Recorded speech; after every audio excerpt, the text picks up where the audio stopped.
नमस्कार. जानकीला ऐश्वर्याचा संशय आलेला असतो.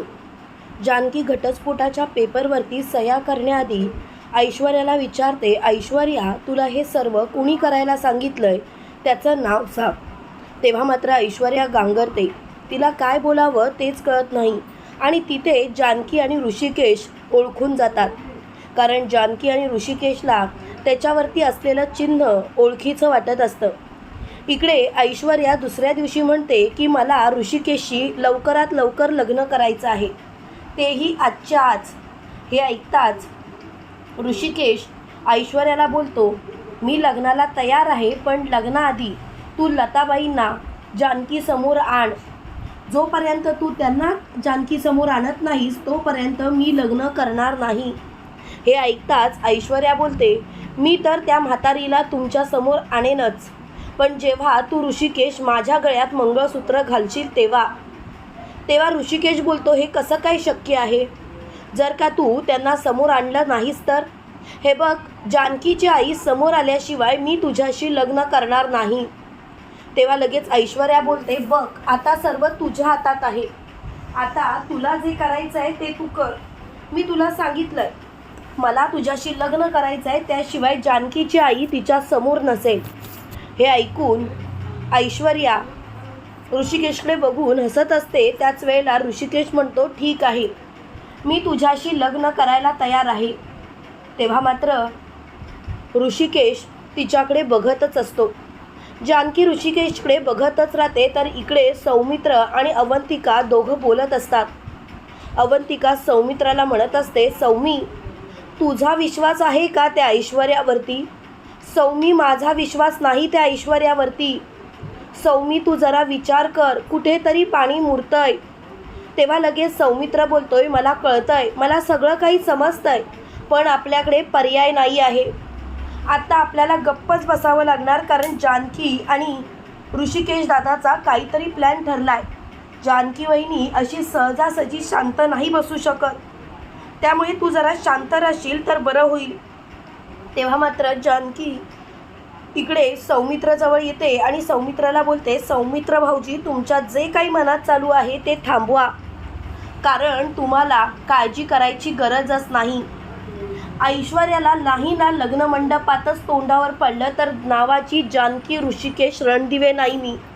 आता तुम्ही बघाच मी काय करते ते. हे ऐकताच सौमित्र बोलतो, जानकी वहिनी, मला खूप भीती वाटते. मला असं वाटतंय की कुठेतरी काहीतरी पाणी मुरतंय आणि त्यासाठी आपण सर्वांनी प्रयत्न केले पाहिजेत, नाहीतर ती ऐश्वर्या ऋषिकेश दादाशी लग्न करून बसेल. तेव्हा लगेच मोठ्यानी ऋषिकेश बोलतो, असं कसं ती माझ्याशी लग्न करेल? हे बघ सौमित्र, मला तुझी काळजी कळते. त्यावेळेला तिथे सुमित्रा आलेली असते आणि सुमित्रा ऋषिकेशला बोलते, ऋषिकेश, अरे त्या ऐश्वर्याने गुरुजींना बोलावलंय आणि त्या गुरुजींनी उद्याचाच मुहूर्त काढलाय. ऋषिकेश, तुला कळतंय का? तेव्हा लगेच ऋषिकेश म्हणतो, काय उद्याचा मुहूर्त? तेव्हा लगेच सौमित्र म्हणतो, आता तरी जरा विचार करा, कारण गोष्टी हाताबाहेर चालल्यात, तुम्हाला कळतंय का? तेव्हा मात्र ऋषिकेश जानकीकडे बघतच राहतो. त्यावेळेला जानकी बोलते, ऋषिकेश, आता काय करायचं? या ऐश्वर्याच्या मनात नक्की काय चालू आहे ते आपल्याला कळतच नाही आहे. पण आपल्याला शांत बसून चालणार नाही, आपल्याला काही ना काहीतरी केलं पाहिजे. आणि जोपर्यंत आपण काही ना काहीतरी करत नाही तोपर्यंत आपण गप्प बसू शकत नाही. तेव्हा मात्र ऋषिकेश खूपच घाबरलेला असतो. त्यावेळेला जानकी बोलते, घाबरण्यासारखं काहीच नाही आहे. आपण जर का शांत राहिलो तर कदाचित शांतच राहिलो. तर इकडे ऐश्वर्याने सगळी लग्नाची तयारी केलेली असते. ऐश्वर्या ऋषिकेशला म्हणते, ऋषिकेश, लग्नाला तयार आहेस ना? तेव्हा लगेच ऋषिकेश म्हणतो, हो, मी लग्नाला तयार आहे, पण तुझ्या गळ्यात मंगळसूत्र घालण्याआधी लताबाई माझ्या समोर आल्या पाहिजेत. तेव्हा मात्र ऐश्वर्या बोलते, ऋषिकेश, ते आपण बघू. त्यावेळेला लगेच जानकी बोलते, बघू नाही, मी आधीच सांगते, लताबाई म्हणजेच माझी आई माझ्या समोर पाहिजे. तेव्हा लगेच ऐश्वर्या बोलते, अगं येईल ग, कशाला काळजी करतेस, काळजी करू नकोस.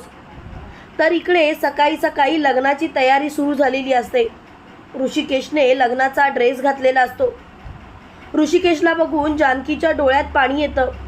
जानकी ऋषिकेशला मिठी मारते आणि रडायची सुरुवात करते आणि म्हणते, ऋषिकेश, मी तुम्हाला लांब जाताना नाही बघू शकत. तुम्ही फक्त माझे आहात. त्यावेळेला ऋषिकेश बोलतो, जानकी तू काळजी करू नकोस. मी तुझाच आहे आणि तुझाच राहणार. तू असा विचार का करते जानकी? जानकी, एक गोष्ट लक्षात ठेव, मी तुझ्यासोबत कायम आहे. तुला काळजी करायची गरज नाही. तेव्हा जानकी बोलते, अशी कशी काळजी नको करू, तुम्हीच सांगा. मला तर आता या गोष्टीचा खूप त्रास होतोय, त्रास. आता या विषयावर मला काहीच बोलायचं नाही. हा विषय इथल्या इथे थांबला पाहिजे. जानकी, तू काळजी करू नकोस, सगळं काही व्यवस्थित होईल. इकडे ऋषिकेश मंडपात आलेला असतो. ऐश्वर्या मंडपात येऊन बसलेली असते.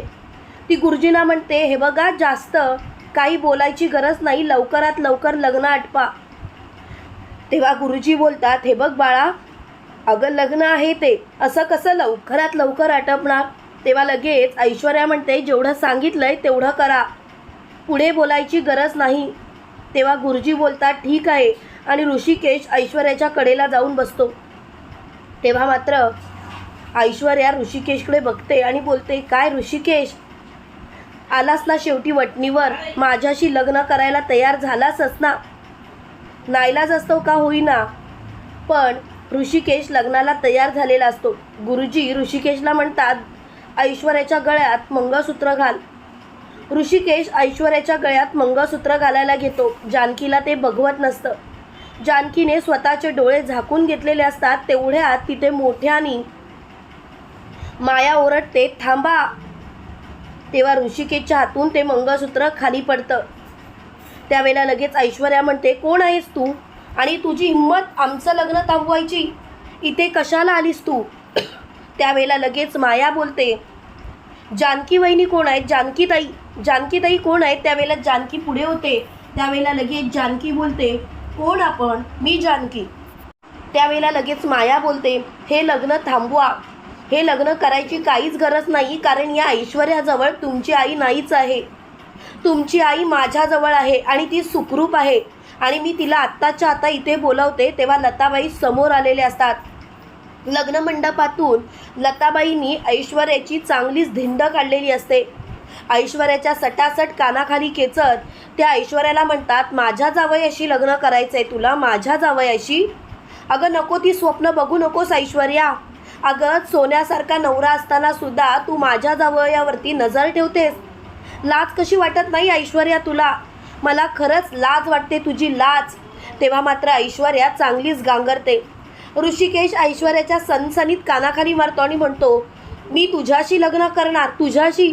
अगं तुझी लायकी तरी आहे का माझ्याशी लग्न करायची?